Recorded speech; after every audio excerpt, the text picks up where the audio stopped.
Welcome into another episode of the News4JAGs podcast. Jamal St here with Justin Barney. Justin, Jaguars just wrapped up another day of training camp practice. A little bit of a different scenery here today since the team had to move inside. So didn't do it yesterday when it was really hot, but they did do it today. So yeah, disappointing for the fans. It's the last practice that was open to fans, so no autograph line at the end.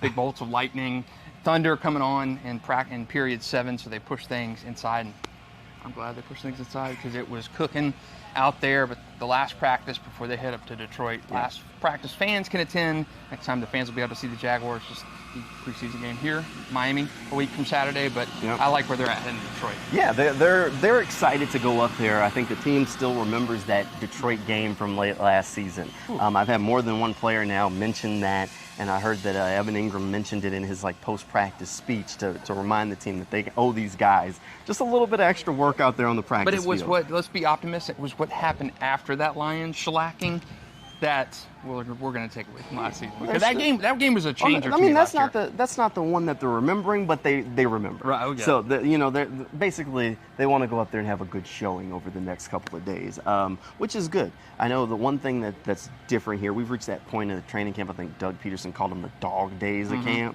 Well, you've reached the point where the corners and DBs know the wide receivers that they're lining up against, know how they want to run routes.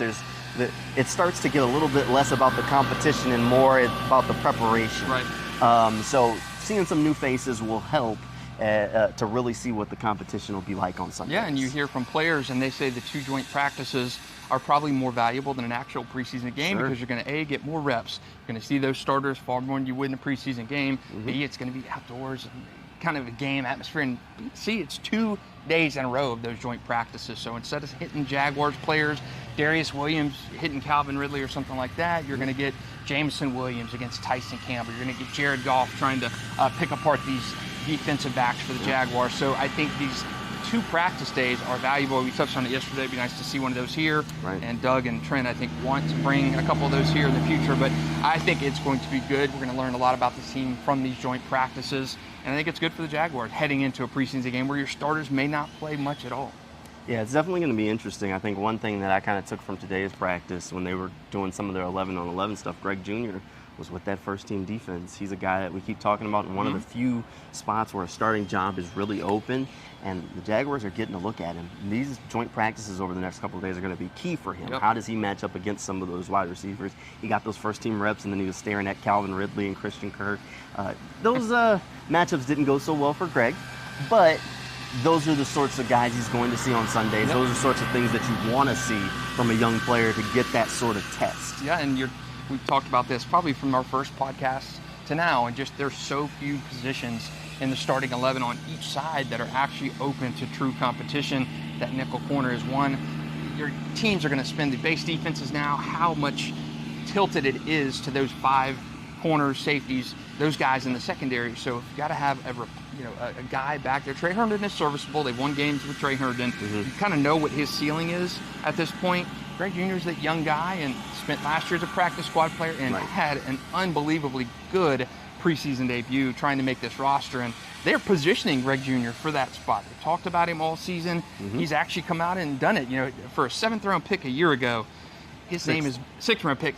His name has been on the lips of a lot of upper-tier Jaguars administration guys. I mean, Trent Baalke has talked about him, Doug Peterson, Mike Caldwell. There have been a lot of guys hoping that Greg Jr. can take the next step. He has a legitimate chance. One other thing on that defense that I keep kind of noticing, I'm wondering if we're going to put the pieces together. When that second unit goes in, we see a whole lot more 3 safety looks than we necessarily see with the starters. Today, while they were doing a lot of things, Daniel Thomas, Andrew Wingard, Antonio Johnson were clustered together on the field quite a few times.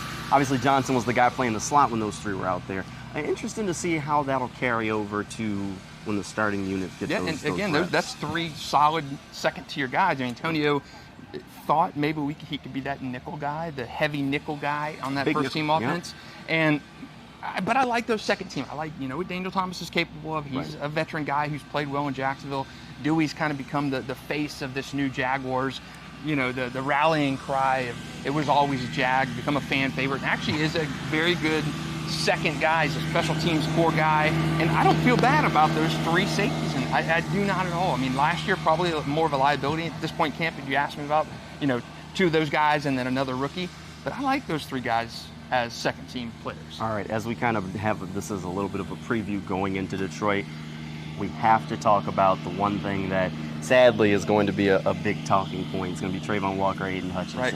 Those two players are going to be compared for the rest of their career. They're very different kinds of players and can impact the game in different ways, but they're going to be on the field at the same time. When I talked to Travon over the offseason, he was like, look, I'm not worried about it. He said, I know what comes with this, but it's going to be something that's going to pop up, especially if one of them makes a play and the other one doesn't. It's going to be something that people are talking about, and that's just the pressure that both of them have to be able to live with. Yeah, it's similar to a Peyton Manning, Ryan Leaf situation. Smaller scale, of course, but you just don't want Travon to be the Ryan Leaf. Right, you're right. I don't think Travon is in that instance, but of course, I mean, we knew last year going into the season, Aiden Hutchinson was going to have a far better rookie season. He was prepared, played that natural position, going to a hometown team, playing on turf. I mean, it was just set up for Aiden Hutchinson to have that success early on in his rookie. Travon didn't. We knew Travon was a project coming in because he did not have a position. You love the upside of Travon Walker. Trent Baalke, Doug Peterson loved the intangibles, how he could play out in his second, third year. They knew it was going to be a transition year for him. So you're playing the longer game with Travon Walker, and you're playing you knew what Aiden Hutchinson, I remember you talking last year, you knew what Aiden Hutchinson's ceiling in the NFL could be. And you know, you didn't know Travon's, but he had a far higher ceiling. Right. And Aiden Hutchinson, I think you saw last year what he was going to be, a consistent 9, 10, 11 sack a year guy. But Travon, far more disruptive. Jaguars brass was not down on Travon whatsoever after last season. Not like fans were, 3.5 sacks, not big production. But Travon, again, I think his best years are ahead. Definitely, and hopefully this year is going to be a big one for him because their pass rush could definitely use a little bit of a infusion of juice from Travon Walker. So we'll keep an eye on that. Again, the team's going up for joint practices on Wednesday and Thursday of this week. That second preseason game is set for Saturday. We'll have coverage of all of that, and then we're kind of turning the page to that third and final preseason game as they get ready to wrap up training camp. So we'll keep you up to date with everything. As always, you can find more News4JAGs content over on News4JAGs.com, and we'll see you next time.